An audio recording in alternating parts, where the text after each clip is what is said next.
আরও একটি নতুন গল্প তোমাদের জন্য। এক গ্রামে বাস করত একটি ধোপা। তার একটা গাধাও ছিল। ধোপাটি ছিল খুব কিপটে। গাধাকে দিনভর খুব খাটাতো, কিন্তু তাকে অতি সামান্যই খেতে দিত। তাই সারাদিন কাজ করার পর সন্ধ্যায় যখন গাধা ছাড়া পেত, তখন সে খিদের জ্বালায় কারো না কারো খেতে ঢুকে পড়তো।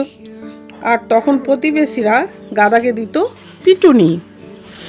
এমনি করে গাধার দিন চলছিল। না খেতে পেয়ে গাধাটি ক্রমশ দুর্বল হয়ে পড়ল। সে আর আগের মতো বোঝা বইতে পারছিল না।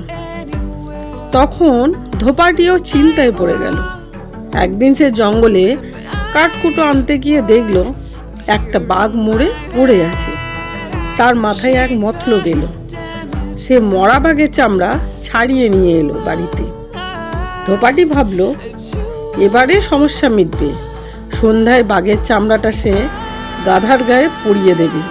গাধা প্রতিবেশী ফসলের খেতে গেলে বাঘ মনে করে আর তারা তাড়াতে সাহস করবে না।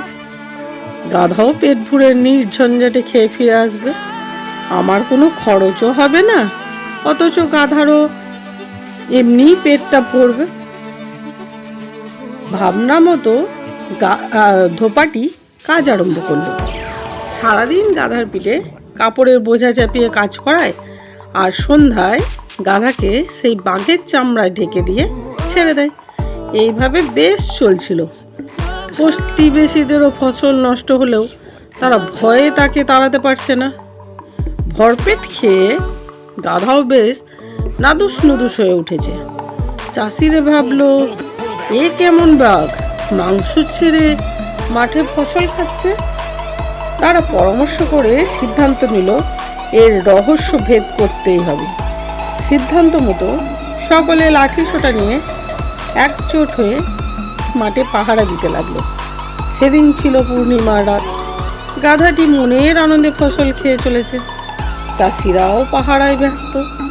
তারা বাঘছাল পড়া গাধাকে দেখে সাহস করে এগোতে পারছে না। এমন সময় দূরে কতকগুলো গাধা হ্যাঁ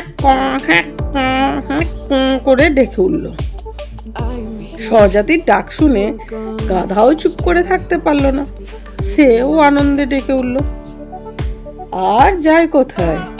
চাষিরা বুঝলো এ তো বাঘ নয়, এ গাধা। চাষিরা সকলেই লাঠি নিয়ে রেড়ে করে তেড়ে এলো। এমন দামাদাম লাঠি পেটা করলো যে সেই গাধা তক্ষণই মারা গেল। কি গল্পগুলো কেমন লাগছে কমেন্টস করে জানো। আর যদি গল্পগুলো ভালো লাগে তাহলে একটা লাইক, শেয়ার, সাবস্ক্রাইব